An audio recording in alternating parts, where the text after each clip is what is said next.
Bom dia, boa tarde, boa noite a todos. Damos início à terceira videoaula da disciplina Administração da Produção 1. Hoje a gente vai falar um pouco do projeto da rede de operações produtivas. Então, vamos tratar especificamente de 3 temas: a configuração dessa rede, a localização da operação produtiva e a capacidade de produção da empresa, capacidade produtiva. Então, eu gostaria de começar com uma provocação. Nenhuma operação produtiva existe isoladamente. Isso é verdade?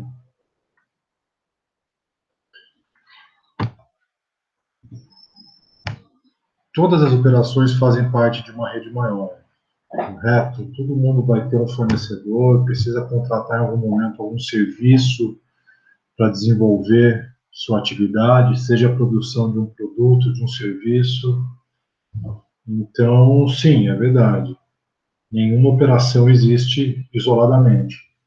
Sempre vai ter que contar com algum membro dessa cadeia aqui que eu trago abaixo, né?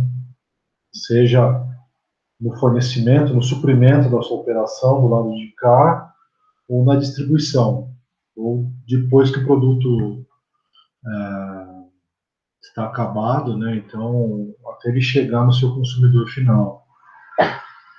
Então, é sempre importante ter isso em mente quando se fala de operações produtivas. E pensando agora no projeto de uma rede, a gente tem que discutir qual seria a forma dessa rede. Ela seria vertical ou horizontal? O que eu quero dizer com isso? Vertical e horizontal. Quando você horizontaliza a sua operação, você procura terceirizar, envolver o máximo possível de fornecedores na sua atividade produtiva. Quando você verticaliza essa operação, você produz internamente o máximo possível das suas atividades. Você procura não contar com fornecedores, você quer ter a gestão do negócio ali, principalmente no que diz respeito a custo, tá bom? Eu vou falar detalhadamente, né, dessas duas possibilidades. Então, como eu falei, a verticalização. A empresa ela produz internamente tudo que ela puder. Ela não depende de terceiros, então, quando a gente fala naquela relação, principalmente de confiabilidade dentro de uma cadeia de suprimentos, você não teria esse problema, porque, teoricamente, você está produzindo para você mesmo, né? Então, a empresa fornecedora, no caso, ela faz parte do mesmo grupo seu. Você verticalizou. Então, quando fala de um grupo de empresas, né, normalmente é isso. São várias empresas, né, que englobam uma operação. E nesse exemplo que eu vou trazer para vocês do Habib's, o principal foco deles é o que? É não pagar o lucro para o fornecedor. Então, se eles forem comprar um produto, suco de laranja, carne, o queijo que eles utilizam na esfirra deles, eles teriam que remunerar o fornecedor. Concorda comigo? Então, eles entendem que é mais interessante eles produzirem internamente e não pagar esse lucro para o fornecedor. Com isso, eles conseguem derrubar o preço do produto final. Desvantagem. Obviamente que existe um investimento grande, né, que você vai tornar, vai ampliar a sua estrutura produtiva, né, então isso tem um custo, e você perde em algum momento o foco no negócio. São muitas atividades, né, para você gerir. Então fica uma operação muito complexa. Então, esse é o exemplo que eu trago para vocês do Habib's. Eles optaram por essa estrutura vertical. Então, é um grupo que, no que diz respeito aí a faturamento, no segmento de fast food, eles ficam atrás somente do McDonald's. Eu vou passar rapidamente aqui, esse material está postado no sistema, então depois vocês olham com mais calma, né, os mandamentos e alguns detalhes que eu trago aqui, que eu tirei de uma entrevista com o presidente do grupo, tá? Então, aqui tem as empresas que fazem parte do grupo, então percebam, né, eles têm empresas de laticínios, sorvetes, massa, telemarketing, propaganda, agência de viagens para organizar a agenda dos executivos, do escritório de arquitetura que projeta as lojas, internalizado, tá? Consultoria de franquia e negócios imobiliários. E agora, na outra ponta, tem a estratégia de horizontalização. Então, você vai terceirizar essas atividades. Você vai focar no negócio principal do grupo, né, da empresa, e o que fugir disso você terceiriza, você contrata um fornecedor para essa atividade. A vantagem, né? Então, inverte aquela tabelinha. É o menor investimento, então você fica com uma estrutura mais reduzida, tem um foco maior no seu negócio. Desvantagem, você vai ter que remunerar o fornecedor pelo trabalho dele, pela atividade dele, pelo produto dele, o serviço que ele fornece para você. Você vai depender de terceiros. Então, aí já entra aquele conceito lá de trabalhar com parceria, com um relacionamento mais próximo, né, com o fornecedor. Localização, que é um outro ponto aí da rede de operações. Então, a posição geográfica da sua operação, então você tem que procurar conciliar esses três aspectos. Nível de serviço, então é um local que propicia que você consiga desenvolver plenamente o seu serviço, então entenda aí mão de obra qualificada, fornecedores próximos, custo da operação, também de nada adianta você ter um local que de repente você conseguiu ali por um custo menor, mas a terra, o prédio, que seja, mas por outro lado você tem um custo grande de transporte, por exemplo, ou não tem ali mão de obra qualificada, você tem que importar, trazer de fora, enfim, aumenta o custo da operação. E receita, obviamente, né, que mantenha o negócio saudável, lucrativo. Para que isso ocorra, então, como eu mencionei, é importante que você tenha mão de obra disponível, proximidade de fornecedores ou clientes, aí vai depender do modelo de operação. Normalmente, as empresas procuram fixar a operação próximo de rodovias, aeroportos, portos, para quê? Para ter uma facilidade maior no escoamento da produção. E custos diversos, terrenos, aluguel, energia. Eu trago isso porque existem cidades que são conhecidas por dar incentivos fiscais para que empresas se instalem, né, no seu município. Então, isso acaba sendo um fator atraente algumas vezes. Aqui eu trouxe, existem diversas técnicas, tá, para se desenvolver o estudo de localização. A mais difundida é essa técnica de pontuação ponderada, então você traz aqui alguns critérios que são importantes para a sua operação. Indica pesos para eles, né? Então, qual o critério que tem mais peso, que deve ser o fator determinante ali na sua tomada de decisão. E os locais, os possíveis locais, né? Eu trouxe aqui A, B e C. E você pontua esses locais, e no final você vai ter o local com maior pontuação, logo o que melhor atende os critérios de interesse da sua operação. Então, essa é uma ferramenta muito utilizada. Capacidade produtiva. Então, a gente já falou aí da estruturação da rede, localização. Vamos falar agora um pouco de produção, né? Então, a gente tem aqui 3 cenários, né? O primeiro, economia de escala.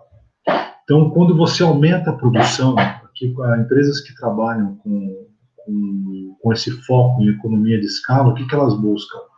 Aumentar a produção para reduzir o custo unitário da operação. Você tem um custo fixo ali, tá? Tem um custo fixo de aluguel, seguro, máquina, energia, enfim, eles independem do seu nível de produção. Você está produzindo abaixo da sua capacidade ou acima, sua capacidade média, por exemplo, você vai ter aquele custo fixo. Ok, então, se você aumentar sua capacidade produzida, de produção, a hora que você for dividir o custo fixo somado com o variável, que vai obviamente depender do volume de produção, a tendência é que o custo total caia, o custo total por unidade caia. Okay? Então, essa é a ideia. Aumentar a escala para diluir o seu custo fixo, né, nesse volume maior, reduzindo assim o custo unitário de produção. Balanceamento das atividades produtivas. Esse é um ponto interessante. Nem toda atividade produtiva tem a mesma capacidade de produção. Opa. Então, aqui eu trago um exemplo fictício aqui de uma linha de produção. Tem a atividade A, B, C e D. Percebam que a capacidade de B é menor do que A. Ok? Então, se eu produzir, se a capacidade, a atividade A trabalhar plenamente na sua capacidade máxima, ela vai gerar um estoque de produtos em processo.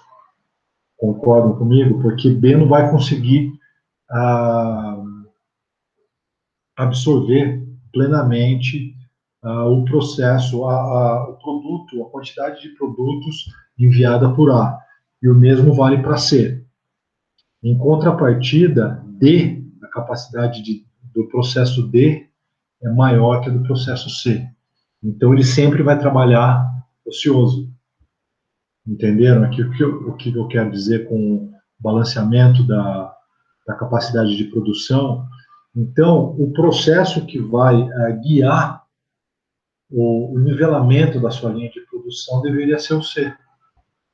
Ok? Então, é só uma questão para vocês pensarem aí a respeito, mas é sempre importante identificar qual que é o gargalo do seu processo produtivo, porque ele costuma gerar esse tipo de problema, né? Essas situações que eu mencionei para você. Ou ele vai gerar capacidade ociosa, ou ele vai gerar acúmulo de produtos ao longo do processo produtivo.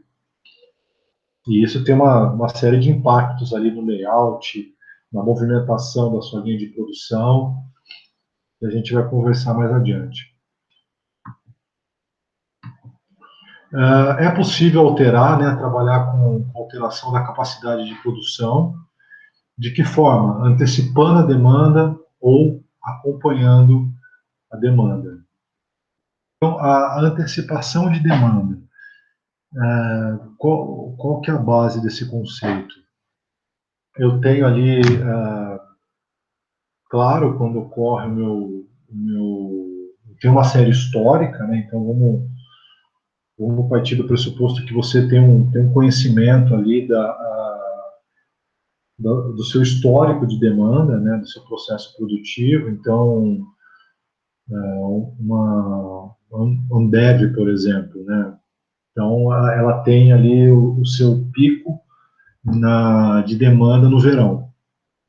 Só que ela não consegue deixar para produzir no verão a quantidade demandada dos seus produtos, porque a sua capacidade produtiva não consegue suprir essa demanda, é acima da sua capacidade de produção. Então, qual é a estratégia dela? Antecipar essa demanda. Ela vai produzir antes, estocar o produto, para quando chegar o pico de demanda, ela ter o produto ali disponível, e assim ela consegue atender plenamente os seus clientes sem deixar ali faltar produto no mercado. A vantagem disso, você não vai perder cliente por falta de produto. Desvantagem, você vai ter que antecipar o investimento, né? Você vai produzir antes do dinheiro entrar, antes da demanda, vai estocar esse produto até o momento que essa demanda ocorra. E existe um risco nisso, né? Não é certo que vai vir essa demanda.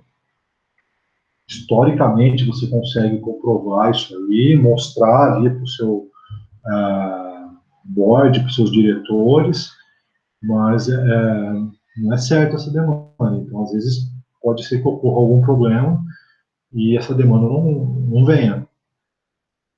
Então, esse é um risco. A outra estratégia é acompanhamento de demanda. Então, você não faz essa antecipação da produção, não vai ter o risco, né, de não vender o produto, né, caso não ocorra demanda. A desvantagem é você não conseguir ali atender a demanda no momento exato. Formas de acompanhar a demanda. O comércio faz muito isso, né? Em festas de final de ano, por exemplo, você tem ali ao longo do ano, você tem uma determinada demanda pelos seus produtos, mas chega ali próximo das festas de final de ano, Natal, Ano Novo, tem um boom. Tem uma procura grande por produtos e a estrutura ali das lojas não dá conta, né, de atender essa demanda. Quantidade de vendedores, por exemplo, ou de pessoas trabalhando no estoque. O que essas lojas fazem? Elas contratam pessoas temporárias, né, trabalhadores temporários. Para quê? Para poder acompanhar a demanda. Então, eles inflam, num determinado período ali, o quadro de colaboradores dele para atender essa demanda. Essa demanda baixou, essas pessoas são desligadas. É uma forma de se trabalhar. Vários segmentos atuam dessa forma, e é uma forma encontrada para se poder acompanhar a demanda. Existem outras estratégias também de terceirizar atividades.